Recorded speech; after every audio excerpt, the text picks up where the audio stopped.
Бүгін 14-июлда Жалал-Абад электр тармактар ишканасынын директору Сүйүнбек Усенов Кыргыз улуттук электр тармактар ишканасы тарабынан бөлүнгөн 9 дана жаңы автоунааларды район электр тармактар ишканаларына тапшырды. Жалал-Абад электр тармактар ишканасы боюнча 110 дана көмөк чордон бар. Ал эми электр чубалгылардын узундугу 2714 чакырымды түзөт.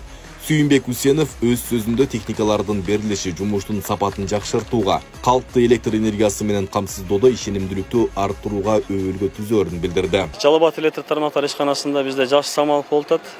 Биздин автопарктагы кошумча 9 техника менен толуп атат. Өзүңүздөр көрүп тургандай 6 бригадалык автоунаа, кошумча 3 спецтехника экскаватор бөлүнүп атат. Бул да болсо биздин чоң ишканабызга пландык иштер аткарууга, элди сапаттуу туруктуу электр менен камсыз кылууга чоң өзүнүн жардам берет. Бизде жалпы облустун аймагында 110 подстанция бар. Андан сырткары 2700 ашык километрден ашык электр линияларыбыз бар. Ушул мен ойлойм, Кудай берсе, ушул техникалар менен биздин кызматкерлерге дагы ыңгайлуу, бир жагынан ушул оперативдик жумушту алып барууда чоң өзүнүн жардам берет. 6 бригадалык унаа жана 3 экскаватор зарыл болгон район электр тармактар ишканаларына бөлүндү. Алыскы тоолуу жана керектөөчүлөрү көп электр чубалгылары узун райондорго берилди.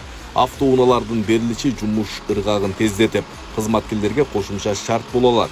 Анткени мурунку унаалардын эскилиги жеткен, оңдоп түзөөнү көбүрөөк талап кылынаарын айдоочулар билдирди. Ташкөмүрөсүндө 20 жылдан бери иштейм өзү. Атак өзү техникалар эми баары эскирди эле өзү чынына келгенде.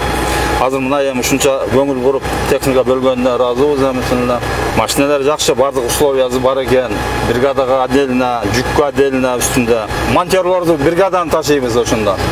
Бригада балдар өзү 5 бригадада 5 бала бар, мастер менен 6 да. Мындан 2 ай мурун дагы 2 жаңы унаа келген. Жалал-Абад электр тармактар ишканасына жыл башынан бери 11 дана жаңы автоунаа берилди. Эскерте кетсек, министр Талайбек Ибраев өткөн жылы ишкананын кызматкерлери менен жолугушуп, унаага болгон зарылдыкты көрүп, ушул жылга жаңы машиналар менен камсыз кылууну убадалаган.